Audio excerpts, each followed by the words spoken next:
Last classes के अंदर हमने देखा था कि basic concept of income tax के सेक्शन नंबर 1 से 4 तक के, section number 1, section number 2, section number 3, section number 4। Section number 1 में हम लोगों ने क्या डिस्कस किया था? सेक्शन नंबर 1 में हम लोगों ने कहा था कि income tax act 1961 it was impleaded, मतलब ये अप्लाई कब से हुआ था? 1962 से अप्लाई हुआ था, है ना?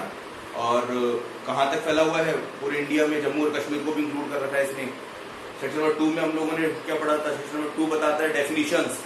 डेफिनेशंस में हमने एक इंपॉर्टेंट डेफिनेशन उठाई थी section number 2 subsection 3(1) persons. Person means, person को 7 तरह से बताया था। कौन कौन से? Individual, HUF, partnership firm, company, AOP, BOI, local authority, artificial judicial person, जिसको हमने डिस्कस कर लिया था कि कौन इंडिविजुअल में आएगा, कौन एचयूएफ में आएगा, कौन पार्टनरशिप फर्म में आएगा, एक्सेट्रा एक्सेट्रा।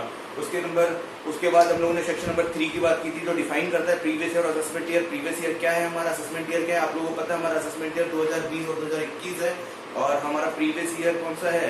प्रीवियस ईयर हमारा 19-20 चल रहा है, ठीक है, जिसकी इनकम को हमें कैलकुलेट करना है इस साल में, और इस साल में हमें टैक्स पे करना है।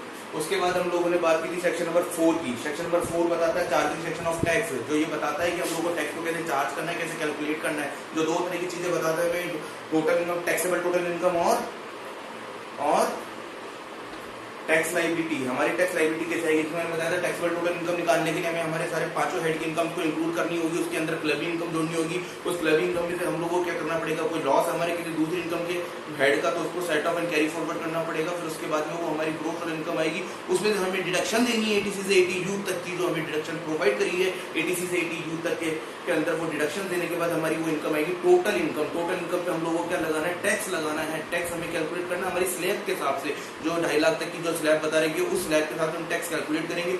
उस टैक्स में से हम लोगों को क्या करना है? रिबेट या रिलीफ देना है, जो सेक्शन 87 के अंदर इफ एनी अगर कोई हो तो हम लोगों को वो रिबेट और रिलीफ प्रोवाइड करवाना है। फिर उसके बाद में वो हमारा, उसके बाद हमें उसमें क्या करना है? उसके अंदर हमें ऐड करना है, अगर हमारी कोई पेनल्टी है, इंटरेस्ट है, तो वो ऐड हो जाएगा, उसमें से लेस कर देंगे हम किसको? अगर आपने कोई टीडीएस चुका है, कोई टीसीएस चुका है, कोई एडवांस टैक्स पे किया है, तो वो लेस हो जाएगा, वो हमारी नेट टैक्स लायबिलिटी बाहर आ जाएगी। इस तरह से हमें सेक्शन नंबर 4 में चार्जिंग सेक्शन ऑफ टैक्स पढ़ा था, ठीक है। अब हम बात कर रहे हैं सेक्शन नंबर 5 की।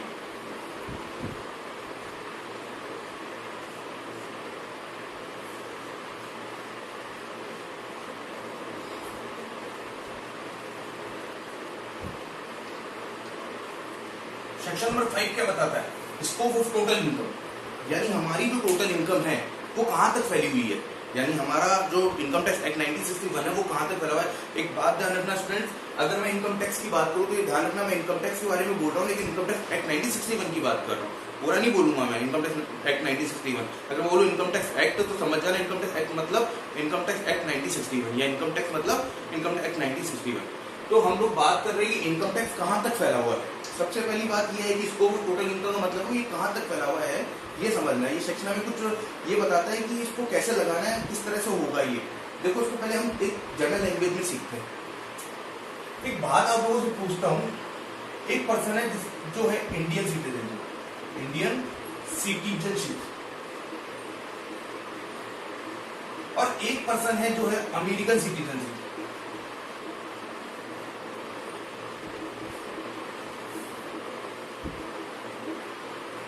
इंडियन सिटीजनशिप में हमारे इंडिया के अंदर काम किया, और काम करके उसने क्या किया, मतलब उसने काम करके कुछ पैसा कमाया इंडिया में काम किया, इंडिया में कुछ पैसा कमाया। हमारी गवर्नमेंट ने उसको बोला इंडियन सिटीजन को, ला भाई टैक्स दे, क्योंकि तू इंडिया में है, और इनकम टैक्स एक्ट 1961 के हिसाब से इंडियन एक्ट है ये, तो इंडियन एक्ट के हिसाब से तू इंडियन सिटीजनशिप में, तो तुझे इंडिया पे इस इनकम पे टैक्स पे करना पड़ेगा। लेकिन अगर मैं आपसे पूछूं कि अगर मान लो कोई अमेरिकन सिटीजनशिप हमारे इंडिया में आता है, हमारे देश में आता है, और यहाँ पर आके कुछ पैसा अर्न करता है, कमाता है, तो क्या गवर्नमेंट उससे हमारे टैक्स मांग सकती है? आपका जवाब होगा ना, हाँ, नहीं। लेकिन आप लोगों ने गलत बोला, बिल्कुल गवर्नमेंट उससे टैक्स ले सकती है, ठीक है, गवर्नमेंट उससे भी टैक्स ले सकती है। ऐसा नहीं है कि कोई भी अमेरिकन सिटीजन यानी कोई भी विदेशी आदमी हमारे देश में आकर कमाएगा, खाएगा, पिएगा और चला जाएगा, भाई कुछ नहीं देगा, ऐसा थोड़ी है, उससे भी हमें टैक्स लेना है। यानी मतलब हम लोग अगर ये समझे तो ये कह सकते हैं, वी कैन से दैट, कि हमारा इनकम टैक्स एक्ट 1961 जो है वो सिटीजनशिप बेसिस पे नहीं चलता, यानी इसमें जो इनकम टैक्स चार्ज किया जाता है वो सिटीजनशिप बेसिस पे चार्ज नहीं किया जाता। ठीक है, ये केवल और केवल बेसिस है, तो किस बेसिस पर है? Residential status. रेजिडेंशियल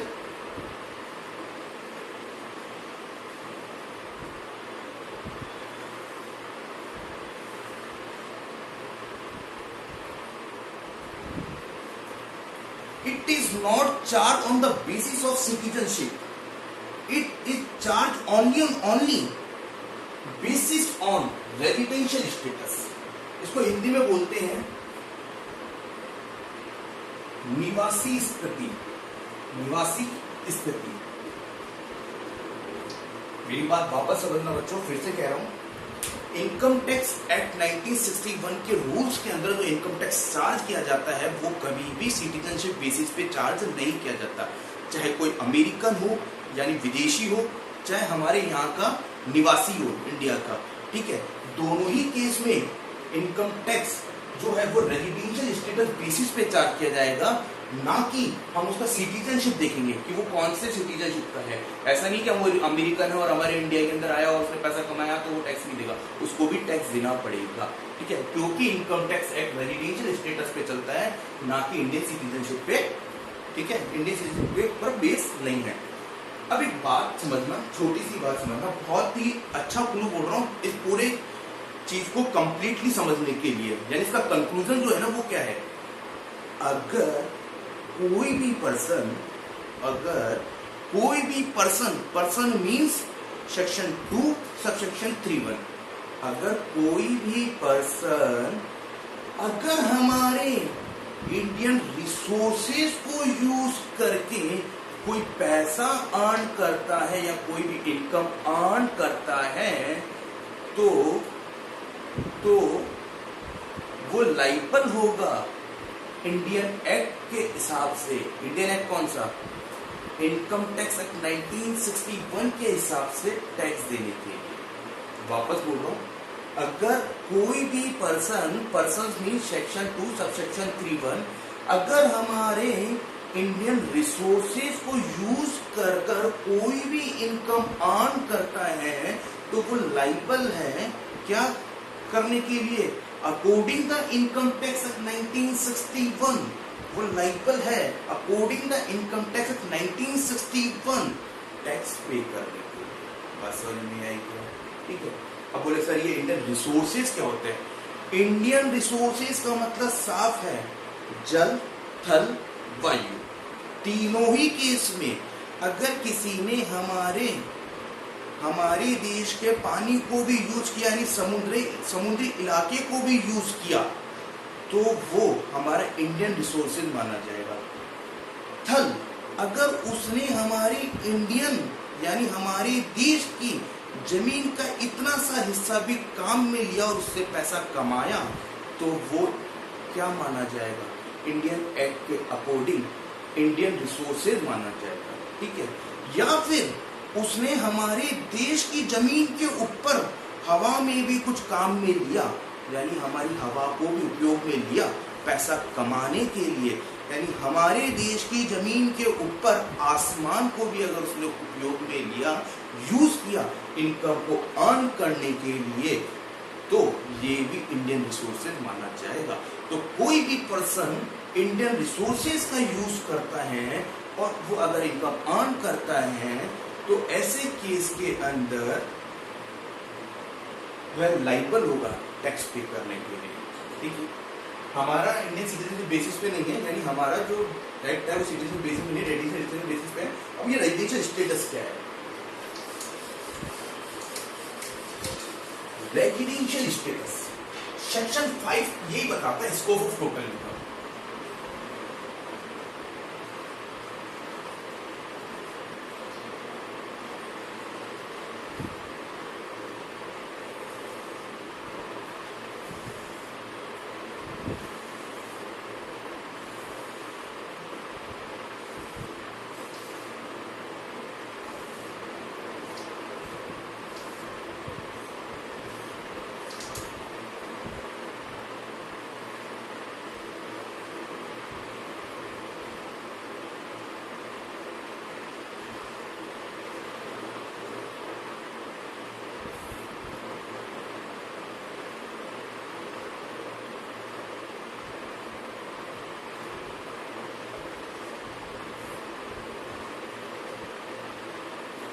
तीन तरह के पर्सन्स डिवाइड किए हैं इनकम टैक्स में। इनकम टैक्स ने ये बोला कि हम जानते ही हैं कि पर्सन्स की क्या क्या कैटेगरीज है, हम तो ये जानते हैं पर्सन तीन तरह से फॉलो करेंगे। कैसे कैसे? या तो person resident and ordinary resident होगा, इसको बोलते हैं ROR का मतलब होता है, इनका फुल नेम लिख रहा हूं यहां पर, ROR, रेजिडेंट एंड ऑर्डिनरी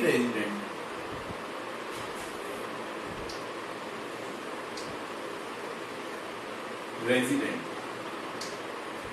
ठीक है, RNOR का मतलब होता है resident but not ordinary resident. बात समझ में क्या? Resident but ordinary resident, resident but not ordinary resident, NR non resident. बात समझ में आई? तो ऐसे बोला इनकम टैक्स ने कि साहब हम लोग है ना किसी की भी इनकम को सिटीजनशिप के बेसिस पे चार्ज नहीं करेंगे, हम लोग चार्ज करेंगे तो किस बेसिस पे? रेजिडेंशियल स्टेटस के बेसिस पे, जो सेक्शन नंबर 6 में बताया गया है। सेक्शन नंबर 6 में बताया गया है, हम बात कर रहे हैं सेक्शन 5 की, लेकिन सेक्शन नंबर 6 हमें क्या बताता है? रेजिडेंशियल स्टेटस बताता है, जिसमें ये बताया गया कि तीन तरह के पर्सन होंगे। पर्सन 1, एक तो रेजिडेंट बट ऑर्डिनरी रेजिडेंट हो सकता है, resident but not ordinary resident, non resident हो सकता है, नॉन रेजिडेंट हो सकता है। सेक्शन नंबर 6 में इनको पता करेंगे, यानी जब सेक्शन नंबर 6 पढ़ेंगे तब पूरा डिटेल में पढ़ेंगे रेजिडेंट ऑर्डिनरी रेजिडेंट कौन होता है, resident but not ordinary resident कौन होता है, और नॉन रेजिडेंट कौन होता है सेक्शन नंबर 6 में। अभी के लिए समझ लो भाई तीन तरह के पर्सन होता है, रेजिडेंट, नॉट ऑर्डिनरी रेजिडेंट और नॉन रेजिडेंट। अब बात करें केवल सेक्शन नंबर 5 की, अभी सेक्शन नंबर 6 नहीं पढ़ रहे हम लोग। सेक्शन नंबर 6 में ये बताया जाएगा कि किसको हम रेजिडेंट माने, किसको नॉट ऑर्डिनरी रेजिडेंट माने और किसको नॉन रेजिडेंट माने। सेक्शन नंबर 6 में इसकी डेफिनेशन दे रखी है, हमें समझाया गया है कौन कौन है। हमें ये समझना है कि अगर ये होता है इन तीन केस के अंदर हम लोगों को किस किस इंसान को टैक्स देने की लायबिलिटी बनती है, यानी कब किसी को टैक्स देना पड़ेगा, यानी उनकी लायबिलिटी कब बनती है।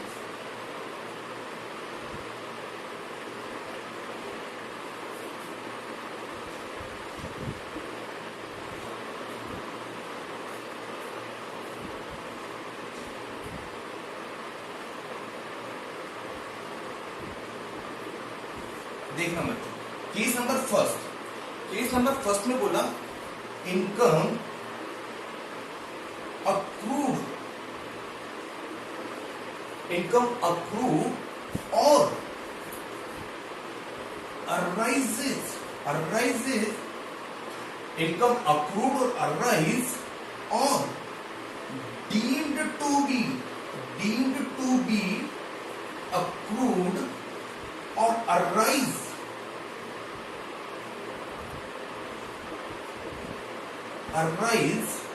in India,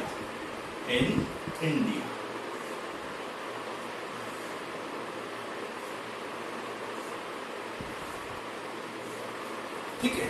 इनकम अक्रूड और अराइज और डीम टू बी अक्रूड और arise in India. Income tax act 1961 section number 5 के अकॉर्डिंग ये कहा गया है कि अगर कोई भी इनकम अक्रूड होती है या मतलब अराइज होती है, कहां पर? इनकम अक्रूड होती है या अराइज होती है इंडिया में, यानी मतलब कोई भी इनकम अगर इंडिया से जनरेट होती है, इंडिया से जनरेट का मतलब उसके रिसोर्सेज को यूज कर अगर कोई भी इनकम इंडिया में जनरेट होती है, तो ऐसे केस में उसको कौन सी इनकम मानी जाएगी? ऐसी इनकम मानी जाएगी तो इंडिया में अक्रूड हुई है और राइज हुई है। साथ में बोला कि डीम टू बी अक्रूड, ये डीम टू बी अक्रूड क्या है? इस डीम टू बी अक्रूड को हम लोग पढ़ेंगे सेक्शन नंबर 9 में, सेक्शन नंबर 9 में इसमें पढ़ेंगे deem to be accrued, income accrued और arise, deem to be accrued और अराइज को पढ़ेंगे हम सेक्शन नंबर 9 में, जब सेक्शन नंबर देखेंगे जब पूरा डिटेल में समझेंगे। अभी केवल इतना समझना है हमें कि इनकम अक्रूड और अराइज और डीम टू बी अक्रूड और अराइज इन इंडिया अगर कोई भी इनकम जो है वो इंडिया में अराइज हुई है या अक्रूड हुई है या डीम टू बी अक्रूड या अराइज है, तो उस केस के अंदर किस किस को टैक्स पे करना पड़ेगा? रेजिडेंट टैक्स देगा, resident but not ordinary resident tax देगा, नॉन रेजिडेंट चाहे अमेरिकन सिटीजनशिप हो चाहे विदेशी सिटीजनशिप हो, कोई सा भी विदेशी पर्सन हो उसको भी टैक्स पे करना पड़ेगा अगर वो इस क्राइटेरिया में आता है तो। Second,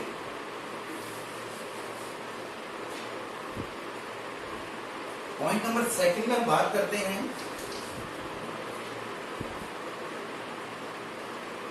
income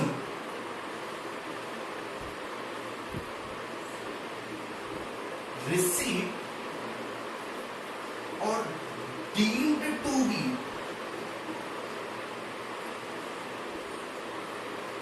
receive in India.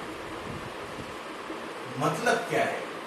Income received और deemed to be received in India. कहने का मतलब ये है, पहला केस तो हमें समझ में आ गया, इनकम अप्रूव्ड या राइज होती है इंडिया में, या डीम्ड टू बी अप्रूव्ड या राइज है इंडिया में, तो तीनों केस में टैक्स पे करें। इनकम रिसीव्ड और deemed to be received in India. अगर कोई भी इनकम हम लोगों को इंडिया में रिसीव हुई है, यानी इंडिया में प्राप्त हुई है, या ये माना गया है कि इसे ये इनकम इंडिया में प्राप्त की गई है, तो ऐसी स्थिति के अंदर कौन कौन टैक्स देने के लिए लायबल होगा? फिर से बोल रहा हूं, अगर कोई भी इनकम जो हमने कमाई है वो अगर हमें इंडिया में प्राप्त हुई है, या फिर ये माना गया है डीम टू बी रिसीव्ड, ये माना गया है कि इसे ये इनकम इंडिया में प्राप्त हुई है, ऐसी स्थिति में कौन कौन टैक्स देने के लिए लायबल होगा? बात समझो। ये deem to be received in India क्या है, इसको हम पढ़ेंगे सेक्शन नंबर 7 में पूरे डिटेल से कि कब deem to be received in India माना जाएगा। सेक्शन नंबर 7 जब हम पढ़ेंगे तो पूरा डिटेल में पढ़ेंगे। अभी के लिए इतना समझ लो खाली कि इनकम रिसीव्ड और deem to be received in India होती है, यानी कोई भी इनकम इंडिया में रिसीव्ड होती है, deem to be received in India मानी जाती है, तो उस केस के अंदर हम लोगों को टैक्स किसको पे करना है? ऐसे केस में तीनों ही % टैक्स देने के लिए लायबल होंगे। बात समझ में आई क्या? खत्म बात, ठीक है। अब आती है बात outside India. Outside India case number first, income. एक बात तुम लोगों को पहले आउटसाइड इंडिया से पहले एक बात बता देता हूं। आउटसाइड इंडिया के बारे में भी बातें देखते हैं, पहले एक एग्जांपल सुन लो। अगर मान लो आप अमेरिका में जॉब करते हैं, कहां जॉब करते हैं? अमेरिका में। माना एक्स अमेरिका में जॉब करता है, अमेरिका, और उसने अपने मालिक को जाके बोला, मान लो उसने $50,000 कमाए, $50,000 कमाए, और उसने अपने मालिक को जाके बोला कि मालिक मुझे फटाफट से मेरे खाते में पैसे ट्रांसफर करो, मुझे मेरे घर पे भेजने हैं। घर पे कहां पर? इंडिया में भेजने हैं। यानी तो ऐसे केस में एक्स ने अपने मालिक को बोला, मान लो उसका मालिक कब आए, उसको बोला कि मुझे फटाफट से आप पैसे ट्रांसफर करो, मैं इन पैसों को वापस देखो बच्चे एक बार। मानो एक्स एक एम्प्लॉई है, एक्स एम्प्लॉई है और वाई एम्प्लॉयर है। एम्प्लॉयर एक्स जॉब करता है अमेरिका में,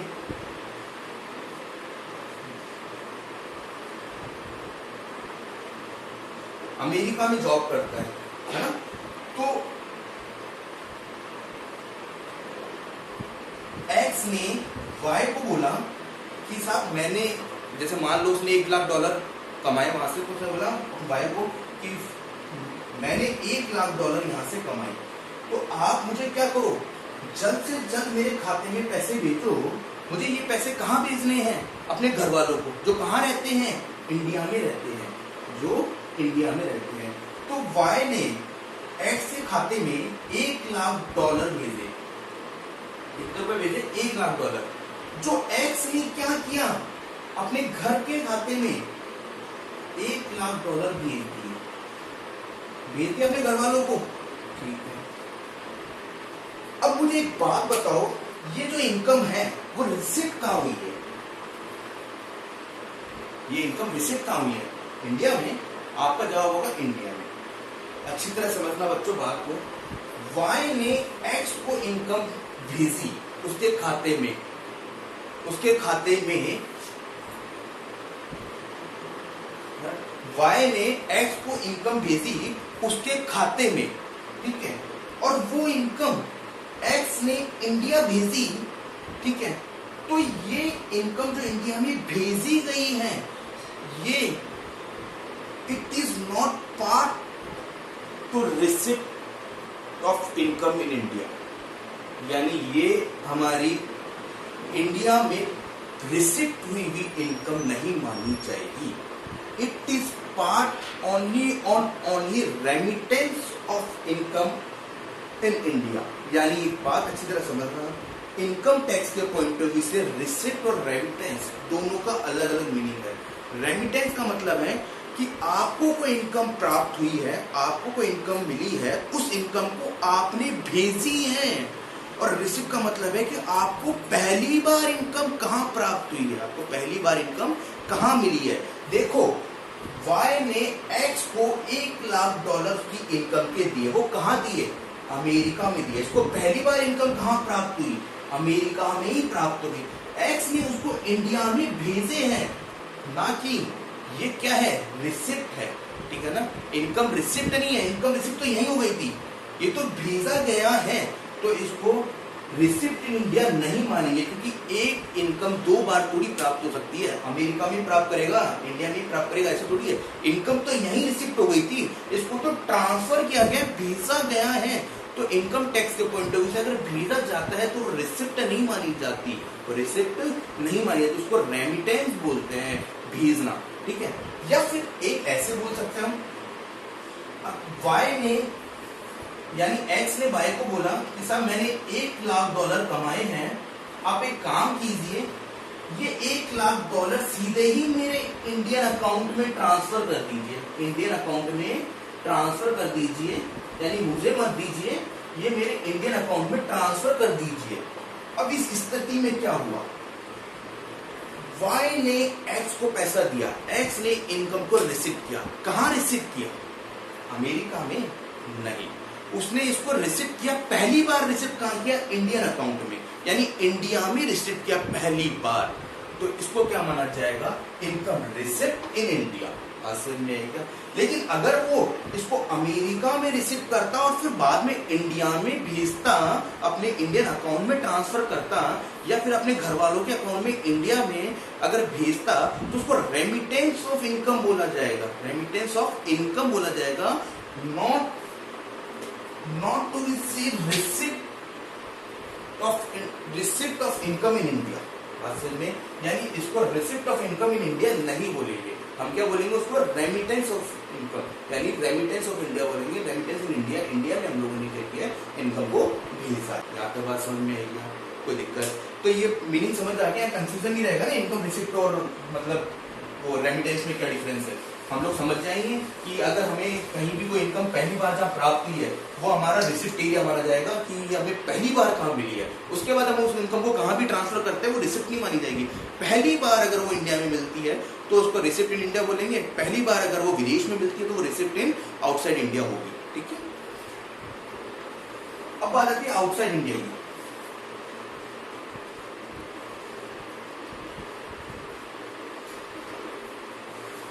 आउटसाइड इंडिया में बोला गया इनकम अक्रूड और अराइज आउटसाइड इंडिया,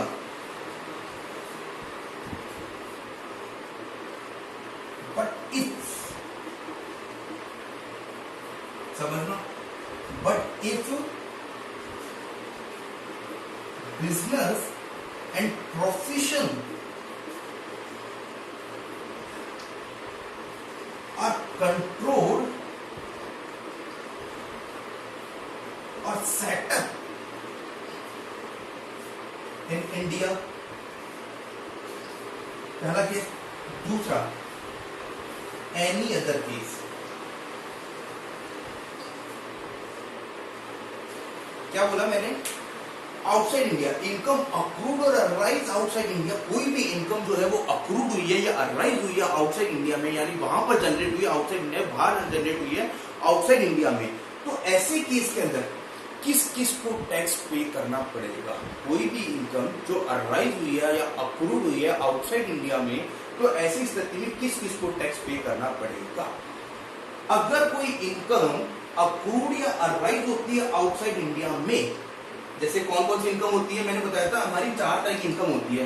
एक तो सैलरी, एक हाउस प्रॉपर्टी, एक capital gain, salary, house property, PGBP,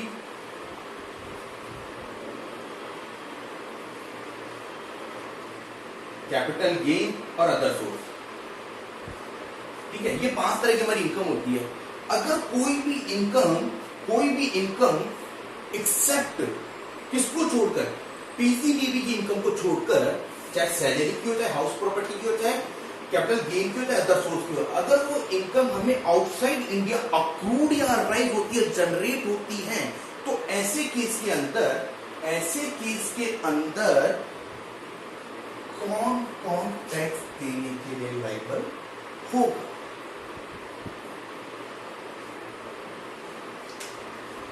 ये केस आता है इन एनी अदर केस में माना जाएगा इसको, मतलब इसको अच्छी तरह समझना बेटा। इनकम अक्रूड और arise outside India but if business and profession are controlled or set up in India, मतलब इनकम अराइज और अक्रूड कहां हुई है? इंडिया, आउटसाइड इंडिया हुई है, लेकिन उसका जो बिजनेस है जिससे इनकम हुई है, या उसका जो प्रोफेशन है वो कंट्रोल्ड है, कहां पर? इंडिया में। मतलब आप कहीं भी बैठकर इनकम को अराइज कर रहे हो या अप्रूव कर रहे हो, हमें मतलब नहीं है। आपने चाहे अमेरिका में इनकम को अराइज किया, अप्रूव करेंगे, लेकिन आप जिस बिजनेस से इनकम अराइज कर रहे हो, यानी जिस बिजनेस से इनकम आपको अराइज हो रही है या अक्रूड हो रही है, जो चाहे भले ही बाहर हो रही हो, लेकिन अगर वो बिजनेस या उसका सेटअप इंडिया में कंट्रोल्ड है, तो ऐसे केस के अंदर resident and resident, not ordinary resident, दोनों टैक्स देने के लिए लायबल होंगे, बट ये टैक्स पे करने के लिए लायबल नहीं है। ठीक है, इन एनी अदर केस मतलब ये तो बिजनेस एंड प्रोफेशन की बात थी। अब इसके अलावा अगर उसको कोई इनकम होती है, जैसे salary, house property, capital gain या अदर सोर्स की, ये इनकम अराइज या अक्रूड होती है कहां पर? आउटसाइड इंडिया में। आउटसाइड इंडिया में, any other case outside India में, तो ऐसे केस में केवल रेजिडेंट पर्सन टैक्स देने के लिए लायबल है, नॉट ऑर्डिनरी रेजिडेंट नहीं देगा, नॉन रेजिडेंट टैक्स पे करने के लिए लायबल नहीं होगा। अब एक बात और आती है कि सर आपने ये तो बता दिया business and profession are controlled or set up in India, अगर business and profession are not controlled or set up in India हो, अगर उसका जो business and profession controlled or set up India में नहीं हो, तो क्या करना होगा? तब वो एनी अदर केस में चला जाएगा, उसके अंदर केवल रेजिडेंट पर्सन ही टैक्स देने के लायबल होगा, ये दोनों टैक्स देने के लायबल नहीं है। तो वापस से देख लो एक बार तुरंत, अगर हम लोग कोई भी इनकम इंडिया में अराइज होती है, इनकम अप्रूव्ड और अराइज और डीम्ड टू बी अप्रूव्ड और अराइज इन इंडिया, यानी हम लोग अगर हमारी इनकम अराइज हुई है इंडिया में या अप्रूव्ड हुई है इंडिया में या डीम्ड टू बी अराइज या अप्रूव्ड इंडिया में मानी गई है, तो तीनों टैक्स देने के लिए लायबल है। इनकम रिसिप्ट अगर हमें इंडिया में हुई है या फिर deemed to be receipt in India मानी गई है, तो ऐसे केस के अंदर तीनों टैक्स देने के लिए लायबल होंगे। आउटसाइड इंडिया अगर हमारी इनकम आउटसाइड इंडिया में अप्रूव्ड या अराइज हुई है, बट इफ इसके अंदर एक कंडीशन रखी गई है, अगर उसका बिजनेस एंड प्रोफेशन जो है वो कंट्रोल या सेटअप है इंडिया में, तो ऐसे केस के अंदर ये दोनों टैक्स देने के लिए लायबल है। और एनी अदर केस अगर उनका बिजनेस या प्रोफेशन कंट्रोल्ड नहीं है इंडिया में, तो उस केस के अंदर केवल ये टैक्स देने के लायबल है, ये दोनों नहीं है, या फिर ये उसको अपने बिजनेस या प्रोफेशन से इनकम नहीं हो रही है, बल्कि किसी और हेड से इनकम हुई है, यानी किसी और हेड की इनकम हुई है पीजीबीबी को छोड़कर, तो ऐसे केस के अंदर वो भी एनी अदर केस में जाएगा और ये टैक्स देने के लिए लायबल है, ये दोनों टैक्स देने के लायबल नहीं होंगे। यहाँ तक बात समझ में आई क्या? कोई दिक्कत यहाँ तक? Confusion clear? ठीक है,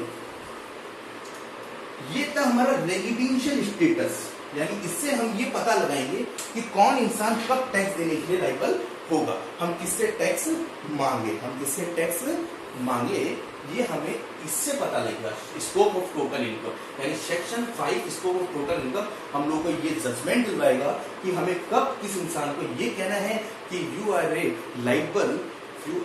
लायबल टू पे the tax according the income tax act 1961 section 5। बात समझ में आई क्या? ठीक है, इसके बाद हम नेक्स्ट क्लास में पढ़ेंगे सेक्शन नंबर 6 जो बताता है रेजिडेंशियल स्टेटस। मैंने अभी बताया था रेजिडेंशियल स्टेटस, इसमें 3 तरह की चीजों को बताया, रेजिडेंट बट नॉट रेजिडेंट और नॉन रेजिडेंट। हमें ये तो पता है कि 3 तरह के पर्सन होते हैं, ठीक है, लेकिन ये रेजिडेंट कौन होगा, नॉट रेजिडेंट कौन होगा और एनआर कौन होगा, ठीक है, ये हमें जानना होगा नेक्स्ट क्लासेस के अंदर। Okay students, thank you very much.